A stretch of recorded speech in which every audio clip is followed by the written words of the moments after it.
រីឆ្នាំថ្មីអ្នកទាំងអស់គ្នាស្វាគមន៍មកកាន់ The Story Podcast Season ទី3ហើយនិង Episode ទី10យ៉ាងណាហើយនៅក្នុងឱកាសបុណ្យចូលឆ្នាំខ្មែរប្រពៃណីជាតិរបស់យើងបុណ្យសង្ក្រាន្តចូលឆ្នាំថ្មីហ្នឹងតើបងប្អូនបានទៅណាខ្លះខ្ញុំសង្ឃឹមថាបងប្អូននឹងទទួលបានសេចក្តីសុខហើយនឹងរីករាយបង្កើតនូវភាពស្និទ្ធស្នាលនៅក្នុងក្រុមគ្រួសារទាំងអស់គ្នាសម្រាប់ខ្ញុំវិញប្រហែលថ្ងៃនៃពិធីបុណ្យសង្ក្រាន្តចូលឆ្នាំថ្មីហ្នឹងគឺខ្ញុំបានទៅមួយថ្ងៃគឺខ្ញុំបានទៅលេងវត្តភ្នំហើយនឹងថ្ងៃទី2ថ្ងៃទី3គឺខ្ញុំបានទៅលេងនៅខេត្តកំពង់ចាមហើយបានជួបជាមួយនឹងប្រិយមិត្តរបស់យើងច្រើនខ្លាំងមែនតែម្ដងទើបធ្វើឲ្យខ្ញុំ reflect ធ្វើឲ្យខ្ញុំឆ្លុះបញ្ចាំងពីអ្វីដែលយើងបានធ្វើមុនចូលឆ្នាំហ្នឹងណាមិនថានៅក្នុង channel YouTube Facebook ឬក៏ TikTok ទេបានថា content ដែលយើងបានធ្វើកន្លងមករាប់សិបឆ្នាំហ្នឹងពិតជាបានផ្ដល់ផលមួយដែលធ្វើឲ្យបងប្អូនទទួលស្គាល់ហើយនឹងគាត់រាប់អានយើងគាត់ស្រឡាញ់យើងជាពិសេសមានពុកម៉ែបងប្អូនយើងច្រើនមែនតើហ្មងគាត់ចូលមកប៉ាត់មកសៅផងគាត់អរគុណយើងផងគាត់សប្បាយរីករាយនៅក្នុងការបាត់ជះទឹកបាញ់ទឹកដាក់យើងផងអញ្ចឹងណាហើយខ្ញុំចាំអត់ភ្លេចទេមានបងអូនប្រុសប្រហែលអ្នកដែរដែលគាត់ចូលមកគឺគាត់លើកដៃសាពះអរគុណតែម្ដងដែលគាត់ប្រាប់ថាខ្ញុំអត់ចង់និយាយច្រើនទេបងតែខ្ញុំអរគុណដែលបងធ្វើវីដេអូកន្លងមកបងគឺជាកម្លាំងបណ្ដាចិត្តដែលធ្វើឲ្យខ្ញុំចាប់ផ្ដើមធ្វើអ្វីដែលខ្ញុំធ្វើរាល់ថ្ងៃហ្នឹងអូស្ដាប់ហើយមានក្តីសុខខ្លាំងមែនតើអ្នកទាំងអស់គ្នាព្រោះអ្វីដែលខ្ញុំធ្វើនាពេលបច្ចុប្បន្នគឺវាមិនមែនគ្រាន់តែជាដំណើរជីវិតនៅក្នុងការរកស៊ីឬក៏ការប្រើប្រាស់ platform នានានៅក្នុងការកសាងកេរ្តិ៍ឈ្មោះរបស់ខ្ញុំទេប៉ុន្តែអ្នកទាំងអស់គ្នាគឺជាគ្រួសាររបស់ខ្ញុំចង់មាន community space មួយមានកន្លែងមួយសម្រាប់បងប្អូនបញ្ចេញមតិយោបល់កំសាន្តនិងរៀនសូត្រទៅដំណើរគ្នាតែម្ដងទើបធ្វើឲ្យ content នៅក្នុង Facebook ឬក៏ YouTube របស់ខ្ញុំភាគច្រើនគឺចម្រុះគ្នាមិនថាប្រវត្តិសាស្ត្រទោះបីជាខ្ញុំនិយាយរឿងខ្មោចឬក៏និយាយរឿងចម្លែកនៅទូទាំងពិភពលោកក្តីក៏តែងតែបង្កប់នៃអប់រំនិងចំណេះដឹងនានាទូទៅផងដែរជាស្ដែងវីដេអូមុនហ្នឹងគឺខ្ញុំនិយាយពីសង្គ្រាមរវាងអ៊ុយក្រែនឬហើយនឹងរុស្ស៊ីអញ្ចឹងទៅគឺខ្ញុំចង់ឲ្យអ្នកគាំទ្រនៅក្នុង channel របស់ Dr. Sam រតនាមិនមែនទទួលបានតែការកំសាន្តទេប៉ុន្តែបានទាំងចំណេះដឹងហើយនឹងអាចយកទៅប្រើប្រាស់កសាងផលប្រយោជន៍សម្រាប់ជីវិតរបស់គាត់ផងដែរហើយខ្ញុំសង្ឃឹមថាថ្ងៃអនាគតទៅអ្វីដែលខ្ញុំធ្វើហ្នឹងគឺបាន inspire ទៅដល់បងប្អូនជំនាន់ក្រោយឲ្យគាត់ចាប់ផ្ដើមធ្វើហ៊ានធ្វើនៅអ្វីដែលខ្លួនឯងគិតថាចង់ធ្វើហើយនឹងមិនចាំបាច់ខ្វាយខ្វល់ពីការកាត់សេចក្តីរបស់អ្នកដទៃជាដើមអូខេបាទវិលត្រឡប់មកកាន់រឿងរបស់យើងវិញគឺអេពីសូតនេះគឺសាហាវញាក់សាច់តែម្ដងដោយសារតែប្រិយមិត្តរបស់យើងគាត់បាននិយាយពីបទពិសោធន៍ដែលគាត់ធ្លាប់ឆ្លងកាត់នៅក្នុងជីវិតប្រកាសពីកំឡុងដែលគាត់អាយុ16 17ឆ្នាំណាគេហៅថាជាវ័យក្មេងស្ទាវក្មេងឈាមរាវហើយជាវ័យមួយដែលគេជឿតគ្នាថាគឺក្រុមវិញ្ញាណអមនុស្សហ្នឹងចូលចិត្តមកកាច់កយកទៅនៅជាមួយខ្លាំងមែនតែម្ដងដោយសារតែមានរូបសម្បត្តិស្រស់ស្អាតហើយនឹងនៅបរិសុទ្ធអញ្ចឹងណាហើយរឿងរ៉ាវទាំងអស់ហ្នឹងបានកើតឡើងទៅលើប្រិយមិត្តរបស់យើងម្នាក់ហ្នឹងគឺ3ដងស្ទួនគ្នាតែម្ដងហើយធ្វើឲ្យគាត់ចងចាំរហូតមកដល់ពេលបច្ចុប្បន្នហ្នឹងបាទអញ្ចឹងកុំឲ្យខាតពេលវេលាយូរតោះទៅតាមដានទាំងអស់គ្នា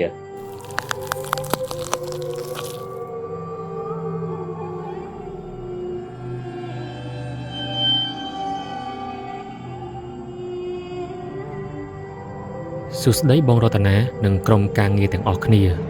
ខ្ញុំឈ្មោះសុវណ្ណគឺជាប្រិយមិត្តអ្នកស្ដាប់របស់បងម្នាក់ដែរនៅក្នុងកម្មវិធី The Story Podcast គ្រប់អេពីសូតទាំងអស់តែម្ដងខ្ញុំមានរឿងរ៉ាវតាក់ទងទៅនឹងអមនុស្សមួយរឿងចង់និទានប្រាប់បងរឿងនេះគឺជារឿងដែលខ្ញុំបានជួបផ្ទាល់នៅក្នុងជីវិតពិតតែម្ដងកាលពីខ្ញុំមានអាយុប្រហែល16ទៅ17ឆ្នាំមកម្លេះ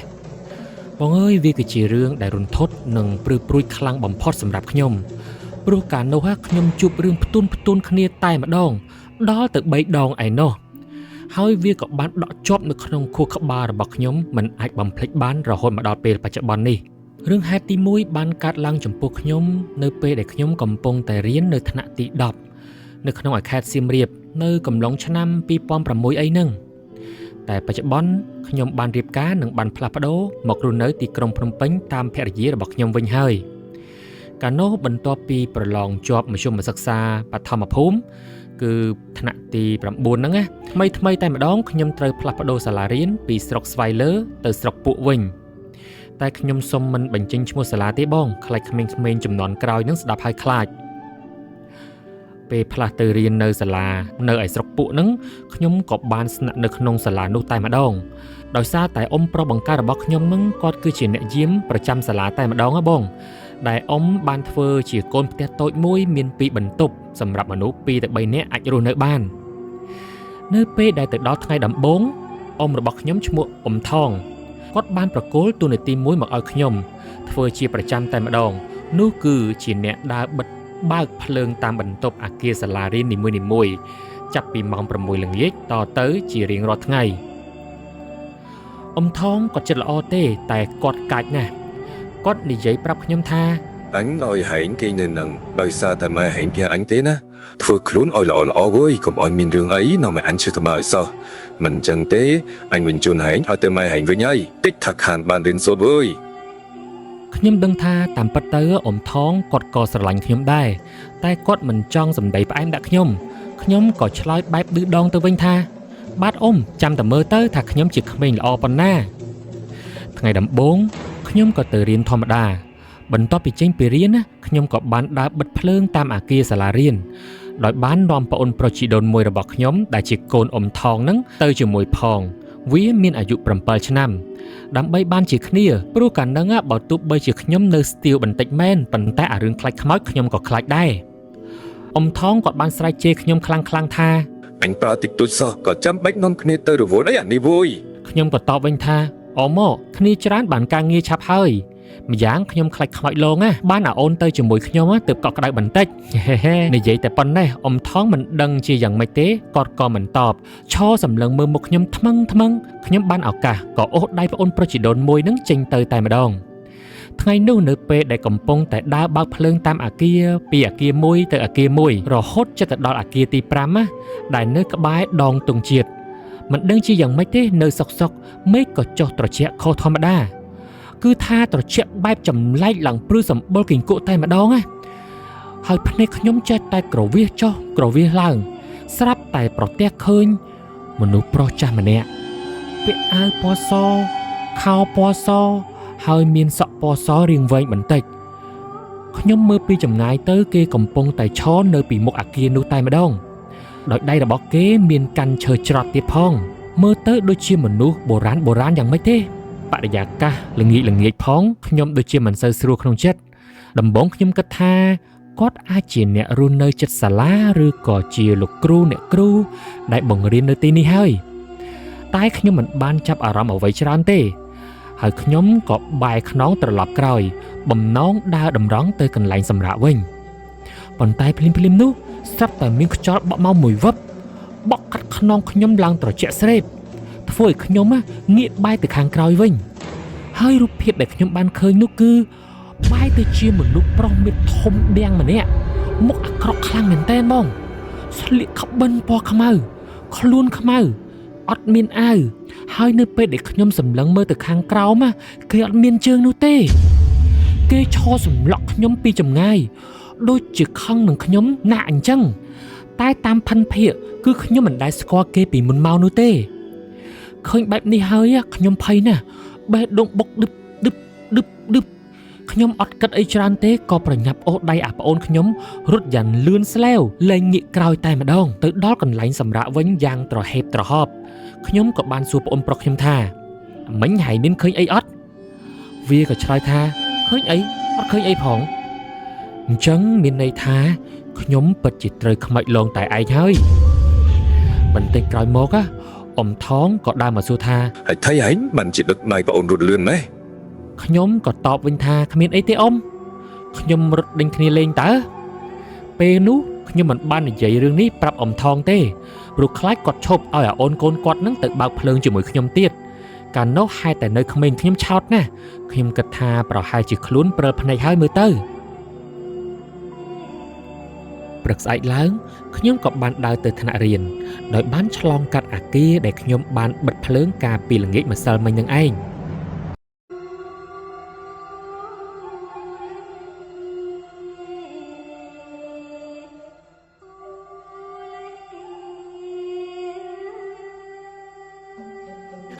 ខ្ញុំបានគិតទៅដល់ហេតុការណ៍ម្សិលមិញដែលបានជួបថានោះគឺជាអ្វី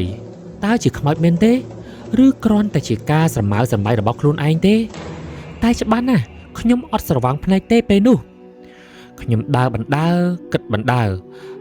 បែបនេះរហូតដល់ថ្នាក់រៀនតែម្ដងខ្ញុំសូមបញ្ជាក់ដែរថាកាលនោះមានព្រះពុទ្ធរូបមួយអង្គធ្វើអំពីស៊ីម៉ង់តាំងនៅក្បែរដងទង់ជាតិតែម្ដង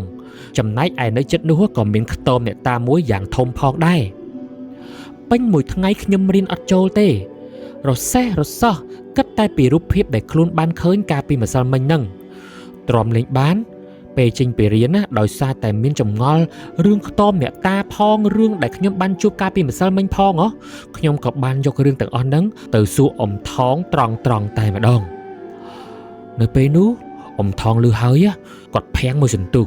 រួចគាត់ក៏ប្រាប់ថា ខ្ទមនេះគឺជាខ្ទមអ្នកតាម្ចាស់ទឹកម្ចាស់ដីដែលលោកនៅថៃរក្សានៅសាលារៀននេះដោយមានដំណើរថាគេគឺជាម្ចាស់ដីនៅទីនេះហើយបានបរិច្ចាគដីធ្វើជាសាលារៀនដើម្បីឲ្យក្មេងៗចំនួនក្រោយបានរៀនសូត្រមានចំណេះដឹងទូលំទូលាយហើយអ្វីបានជានៅសុកមកសួរបែបនេះមានអីកើតឡើងមែន ខ្ញុំអេអុញមិនហ៊ានប្រាប់គាត់ទេដំបូងតែដោយគាត់ចេះតែសួរដេញដោលពេកខ្ញុំក៏រៀបរាប់ប្រាប់រឿងដែលខ្ញុំបានជួបកាលពីម្សិលមិញទាំងអស់តែម្ដងស្ដាប់ចប់អ៊ំថងក៏និយាយថាអូមិនអីទេប្រហែលជាលោកតាម្ចាស់ទឹកម្ចាស់ដីនឹងគាត់មកមើលថាតើអ្នកណាមកធ្វើអីថ្មនេះមិនទាន់ត្រឡប់ទៅផ្ទះវិញហ្នឹងហ៎វាមិនអីទេក្មួយអ៊ំមកនៅទីនេះជាង10ឆ្នាំទៅហើយមិនដែលឃើញអីទេក្មួយសំណាងឲ្យតែបានឃើញគេមិនធ្វើអីយើងទេគេគ្រាន់តែមកតាមថែរក្សាយើងតែប៉ុណ្ណោះមិនចាំបាច់ខ្លាចទេបានដឹងដូច្នេះខ្ញុំមិនមាត់ទេតែនៅក្នុងចិត្តចេះតែគិតថាប្រសិនបើជាម្ចាស់ទឹកម្ចាស់ដីមែនហេតុអ្វីបានជាមិនដូចពាក្យគេនិយាយតគ្នាអញ្ចឹងថាម្ចាស់ទឹកម្ចាស់ដីមានរាងកាយមានពន្លឺចាំងជះប៉ុន្តែអ្វីដែលខ្ញុំបានជួបគឺគួរឲ្យខ្លាចទៅវិញប្រសិនជាម្ចាស់ទឹកម្ចាស់ដីមែនគាត់គឺជាអ្នកតាមថែរក្សាគេប្រហែលជាមិនគួរឲ្យខ្លាចអញ្ចឹងទេខ្ញុំក៏បានសួរទៅអ៊ំថងទៀតថាតើម្ចាស់ទឹកម្ចាស់ដីមានរូបរាងបែបណាគាត់ក៏ឆ្លើយតបមកវិញថាគេសេសពាក់សសក់វែងបែបបុរាណតែអ៊ំគិតថាអ្វីដែលក្មួយឃើញនោះក៏ជាម្ចាស់ទឹកម្ចាស់ដីដែរគ្រាន់តែគេមានរូបរាងផ្សេងពីគ្នាតែប៉ុណ្ណោះកុំគិតច្រើនអីវាមិនអីទេលុះដល់ពេលល្ងាចទៅបិទភ្លើងតាមអាគារម្ដងទៀតខ្ញុំក៏បានទៅបបួរបងប្អូនជីដូនមួយរបស់ខ្ញុំហ្នឹងទៅម្ដងទៀតតែម្ដងនេះវាប្រកែកថាអត់ទៅទេខ្ញុំស្រឡាំងកាំងថាហេតុអីបានអាអូនវាមិនទៅជាមួយខ្ញុំទៀតអញ្ចឹងដោយមិនអាចបង្ខំវាបានខ្ញុំក៏បង្ខំចិត្តទៅបើកភ្លើងអាគារសាលាតែម្នាក់ឯងទៀតហើយដើរបើកភ្លើងតាមអាគារនីមួយៗរហូតដល់អាគារទី5ដែលជាអាគារចុងក្រោយគេ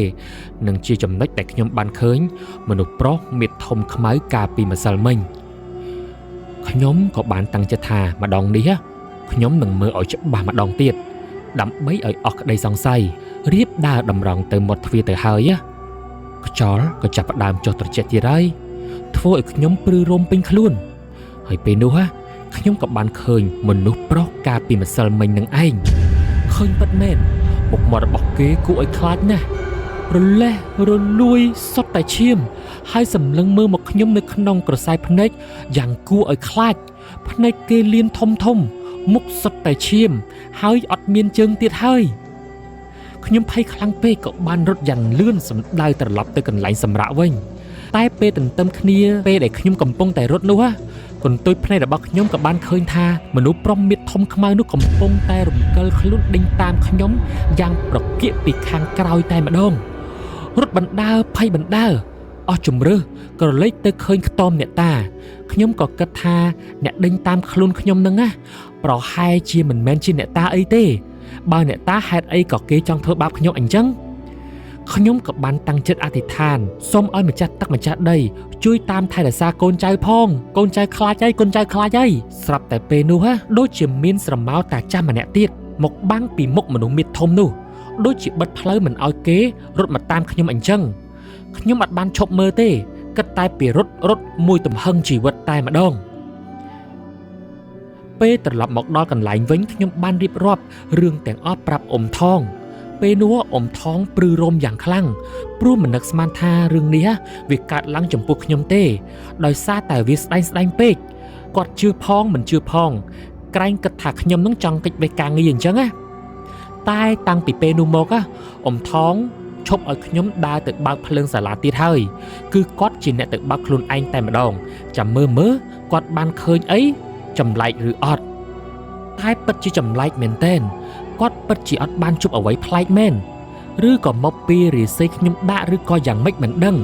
តែទំនងជាគាត់អាណិតខ្ញុំដែរគាត់ក៏មិនបង្ខំឲ្យខ្ញុំដើរទៅបើកភ្លើងបន្តទៀតដែររំលងបានប្រហែលជាកន្លះខែក្រោយមកខ្ញុំក៏បានជួបរឿងរ៉ាវចម្លែកជាលើកទី2ជារៀងរាល់ថ្ងៃក្រោយពេលចេញពីរៀនខ្ញុំតែងតែអុជទៀននៅក្នុងកូនផ្ទះរៀនសូត្របន្តទៀតពេលខ្លះក៏ឆ្លៀតបើកទូរទស្សន៍នឹងសខ្មៅមើលរឿងចិនអីអញ្ចឹងទៅនៅពេលអ៊ំថងគាត់សម្រាន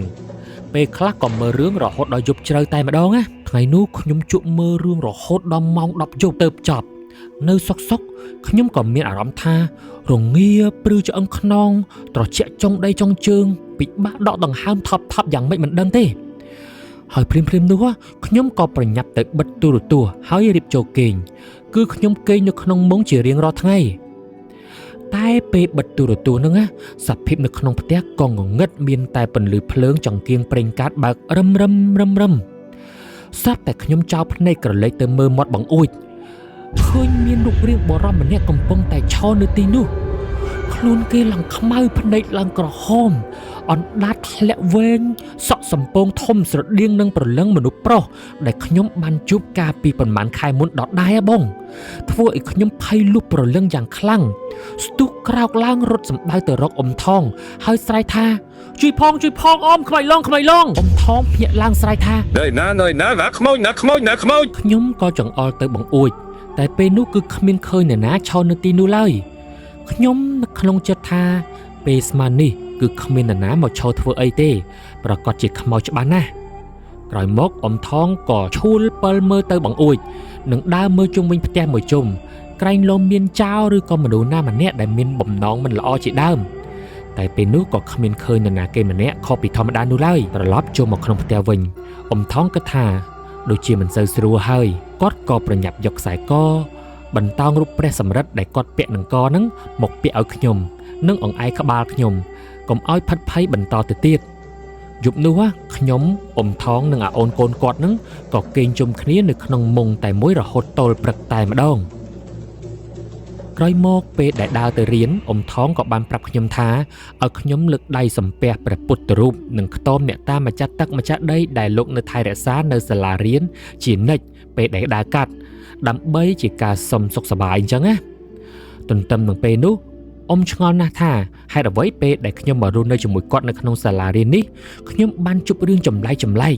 ជាពិសេសតែងតែឃើញពួកអវិញ្ញាណប្រលឹងអរូបទាំងដែលពីមុនគាត់មិនដែលឃើញសោះក្រោយមកអ៊ំថងក៏បានយករឿងរ៉ាវទាំងអស់ហ្នឹងទៅនិយាយប្រាប់លោកនាយកសាលាព្រោះអីលោកនាយកគឺជាមិត្តរាប់អានគ្នាជាមួយនឹងគាត់មកជាយូរណាស់មកហើយលោកនាយកក៏បានសួរនាំខ្ញុំពីថ្ងៃខែឆ្នាំកំណើតរួចគាត់ក៏និយាយថា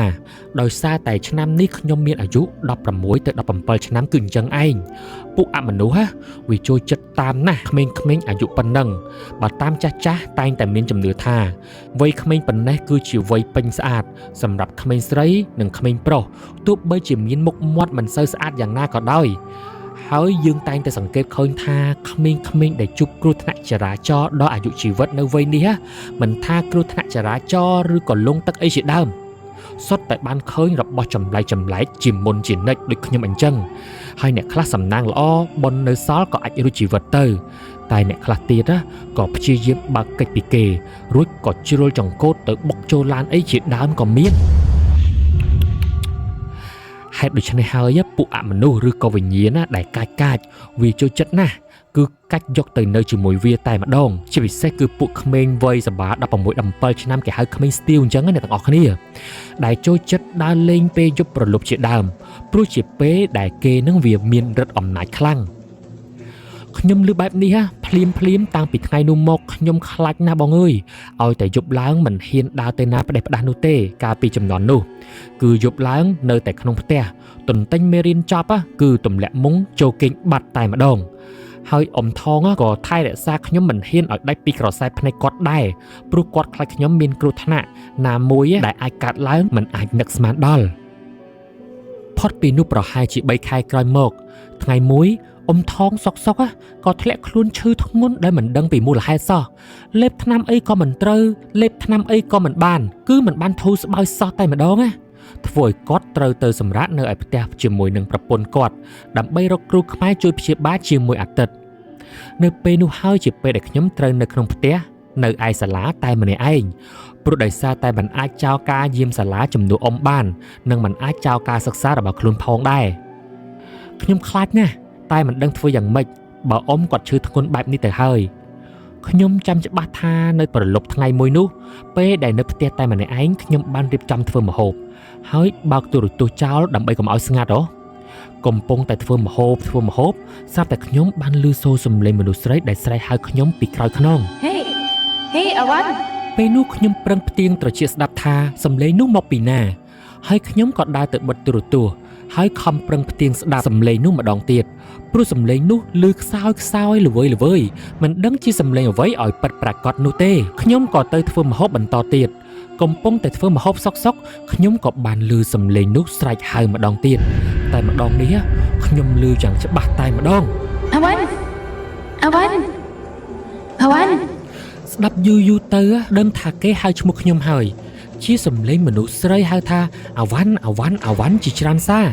ទីបំផុតដោយទ្រាំមិនបានខ្ញុំក៏បានឆ្លើយថាអ្នកណាគេមកហៅខ្ញុំធ្វើអីហៅអីក៏ហៅម្លេះខ្ញុំនិយាយទាំងមួម៉ៅនិងងាកទៅខាងក្រោយតែគ្មានឃើញស្រមោលអ្នកណាម្នាក់នៅក្បែរខ្លួនខ្ញុំឡើយភ្លាមនោះខ្ញុំក៏នឹកនៅក្នុងចិត្តព្រោះមុនពេលដែលអ៊ំថងចេញទៅគាត់បានផ្ដាំខ្ញុំថាពេលនៅម្នាក់ឯងបើឯងបានឮសំឡេងនរណាគេម្នាក់ស្រែកហៅត្រូវស្ដាប់ឲ្យប្រកាសនៅក្នុងចិត្តថាជាសំឡេងរបស់អ្នកណាសិនរួចចាំយើងឆ្លើយតបតាមក្រោយបើសិនជាមិនទាន់ច្បាស់ថាអ្នកណាហៅទេកុំឆ្លើយឲ្យសោះវើយកុំចេះតែឆ្លើយអីផ្ដេសផ្ដាសនឹកដល់សម្ដីនេះខ្ញុំភ្ញាក់ខ្លួនឲ្យព្រឺតមួយរំពេចនោះឆ្កែក៏ចាប់ផ្ដើមលូយ៉ាងត្រហឹងអើងកងចាប់តាំងពីខ្លោងទ្វារសាលារហូតមកដល់ផ្ទះខ្ញុំតែម្ដងគឺជាកន្លែងដែលខ្ញុំសម្រាកប្លែកណាស់រាល់ថ្ងៃមានតែឆ្កែពីរបីក្បាលតែប៉ុណ្ណោះនៅក្នុងបរិវេណសាលាតែថ្ងៃនេះមិនដឹងជាឆ្កែមកពីណាច្រើនអីក៏ច្រើនយ៉ាងនេះខ្ញុំចាប់ផ្ដើមមានអារម្មណ៍ថាមិនសូវស្រួលហើយក៏ប្រញាប់ដួសបាយម្ហូបហូបឲ្យរួចនិងទៅងូតទឹកមុនពេលចូលគេងទាំងខ្លួននឹងញ័រប្រប្រាប់នៅពេលដែលខ្ញុំកំពុងតែគេង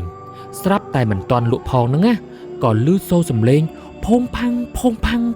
ងនៅលើដំបូលផ្ទះហាក់ដូចជាមាននរណាគេមកគប់អ្វីនៅលើដំបូលផ្ទះខ្ញុំដូច្នោះឯងខ្ញុំអើតមើលតាមបង្អួចមើលឆ្វេងមើលស្ដាំមើលជុំវិញនោះទាំងអស់ប៉ុន្តែគ្មានឃើញនរណាគេម្នាក់នៅម្ដុំនោះឡើយខ្ញុំតក់ស្លុតនិងភ័យយ៉ាងខ្លាំងមិនដឹងថាត្រូវធ្វើយ៉ាងណានោះទេព្រោះនៅម្នាក់ឯងផងខ្ញុំក៏ស្រវាយកកូនមញ៉េរបស់អ៊ំថងមកបើកលោកទេសនាស្ដាប់បន្តិចក្រោយមកក៏សំឡេងផុងផាំងនៅលើដំបូលក៏កើតមានម្ដងទៀតអមជាមួយនឹងសំឡេងឆ្កែលូកបណ្ដាក់គ្នាគួរឲ្យខ្លាចខ្លាំងមែនទែនខ្ញុំបិទទ្វារផ្ទះបិទទ្វារបង្អួចចិត្តអស់ហើយក៏បានបដូរប៉ុស្តិ៍ទៅស្ដាប់បទចម្រៀងលោកតាសិនស៊ីសមុទ្រវិញយកភួយគ្របដណ្ដប់ក្បាលចិត្តឆឹងពីចុងក្បាលដល់ចុងជើងតែម្ដងណាហើយអារម្មណ៍ខ្ញុំភ័យខ្លាចខ្លាំងទ្រូងបុកឌឹបគេងស្ដាប់យូរទៅខ្ញុំក៏គេងលក់បាត់តែក្រោយមកខ្ញុំក៏ស្រាប់តែយល់សពមិនដឹងឬក៏យ៉ាងម៉េចទេឃើញមានមនុស្សស្រីស្លៀកពាក់បុរាណដូចនាងអប្សរាម្នាក់មកហៅខ្ញុំឲ្យទៅយករបស់អ្វីម្យ៉ាងចេញពីក្រោមដើមអំពិលទឹកមុខផ្ទះមនុស្សស្រីនោះបានឈរចង្អុលទៅលើដីហើយបានប្រាប់ខ្ញុំថាឆាប់យករបស់នោះចេញឃ្លានយកចេញឲ្យលឿនបើចង់សពប៉ុន្តែនៅក្នុងយល់សពនោះខ្ញុំបានប្រកែកជាខ្លាំងថាអត់យកទេព្រោះមើលមិនឃើញថាវាកប់នៅក្នុងដីក្រោយមកខ្ញុំក៏មានឃើញព្រះសង្ឃមួយអង្គមិនដឹងជាលោកនិមន្តមកពីណាទេចេញមកប្រាប់ថាញោមយកចេញទៅមិនអីទេតែខ្ញុំនៅតែប្រកែករហូតថាមិនយកទេរហូតដល់ភ្ញាក់ដឹងខ្លួនតែម្ដងពេលដែលដឹងខ្លួនមកវិញភ្លឺស្រាងល្មមខ្ញុំក៏ឮសូរសំឡេងមន់រងាវហើយគិតនៅក្នុងចិត្តថាហេតុអ្វីក៏ការយល់សពនេះដូចការពិតម្លេះ ហើយមានអារម្មណ៍ដូចជួបពិតៗតែម្ដងបន្ទាប់មកទៀតខ្ញុំក៏ប្រញាប់ស្ទុះចេញទៅខាងក្រៅទៅមើលកន្លែងដែលខ្ញុំបានយល់សពយប់មិញហ្នឹងទៅមើលក៏អត់មានឃើញអ្វីដែរមិនអស់ចិត្តខ្ញុំក៏ទៅរកចប់កាប់យកមកកាប់ត្រង់ដីកន្លែងដែលមនុស្សស្រីបុរាណនោះចង្អុលប្រាប់ដោយចង់ដឹងខ្លាំងពេកកាប់ចុះកាប់ឡើងទៅរៀងជ្រៅបន្តិចខ្ញុំក៏បានឃើញថង់ខ្មៅមួយខ្ញុំក៏ស្រ័យថង់នោះមើលហើយអ្វីដែលខ្ញុំឃើញនោះគឺមានស្លឹកឈើងាប់ហើយនឹងមានរូបក្រមួនសូនជាមនុស្សប្រុសគឺមនុស្សប្រុសម្នាក់ដែលចងអោបទៅដោយខ្សែអំបោះសីមាសជាច្រើនជាន់ហើយមានបញ្ជុតចាក់ឡើងសុសសាច់ពីលើរូបសូននោះផងដែរខ្ញុំភ័យខ្លាំងមែនទែនមិនដឹងជាត្រូវធ្វើយ៉ាងម៉េចភ្លាមនោះសំឡេងថងក៏ស្រែកមកពីខាងក្រៅខ្ញុំថា ហែងកាត់អីនឹងអាវ៉ាន់ត្រេកចោលព្រាម ខ្ញុំក៏ភ្ញាក់ហើយក៏ធ្លាក់រូបនោះពីដៃធ្វើឲ្យរូបនោះបាក់ចេញជាពីកំណាត់បាត់ទៅខ្ញុំភ្ញាក់ផ្អើលយ៉ាងខ្លាំងពេលឃើញថងត្រឡប់មកវិញហើយក៏សួរថាហេតុអីបានជាមកវិញអញ្ចឹងជាហើយមែនថងបានតបវិញថាគាត់មិនទាន់ជាស្រួលបួននោះទេតែគាត់បារម្ភពីខ្ញុំទើបគាត់មកមើលខ្ញុំមិនបង្អង់យូរខ្ញុំក៏បានប្រាប់គាត់ថាយប់មិញខ្ញុំបានយល់សពឃើញនារីបុរាណម្នាក់មានរូបស្រស់ស្អាតដូចទេវតាឲ្យខ្ញុំមកយករបស់នេះទៅបោះចោលហើយពេលដែលខ្ញុំជីកដីទៅក៏ឃើញរូបនេះមែនថងក៏ប្រញាប់រើសរូបក្រមួននោះមកមើលហើយគាត់ក៏ពន្យល់ប្រាប់ថាវាទំនងជារបស់ដែលគេប្រើសម្រាប់ធ្វើមន្តអាគមអ្វីម្យ៉ាងហើយឬក៏គេចង់ដាក់អំពើក៏ថាបានដែរថងបានយករបស់នោះមកមើលឲ្យជាក់លាក់និងខ្ចប់វាដាក់ចូលទៅក្នុងថង់នោះវិញជាប្រញាប់ហើយគាត់ក៏បានដឹកដៃខ្ញុំនាំគ្នាទៅវត្តជាបន្ទាន់ទៅដល់វត្តនៅក្បែរសាលាថងក៏បានឲ្យព្រះគ្រូចៅអធិការវត្តមើលបាត់ដៃខ្ញុំនិងមើលជោគជតារិស័យរបស់ខ្ញុំនៅក្នុងឆ្នាំនេះថាយ៉ាងម៉េចដែរបន្តិចក្រោយមកព្រះគ្រូចៅអធិការក៏មានសង្ឃដីកាថាឆ្នាំនេះជាឆ្នាំឆុងរបស់ខ្ញុំរិស័យខ្ញុំដាក់ខ្លាំងណាស់ទៅណាមកណាតែងតែមានអមនុស្សមានបំណងតាមមកយកទៅនៅជាមួយគេជានិច្ចជាសំណាងល្អណាស់ដែលខ្ញុំមិនមែនជាក្មេងឈាមរាវចូលចិត្តដើរលេងយប់ប្រលប់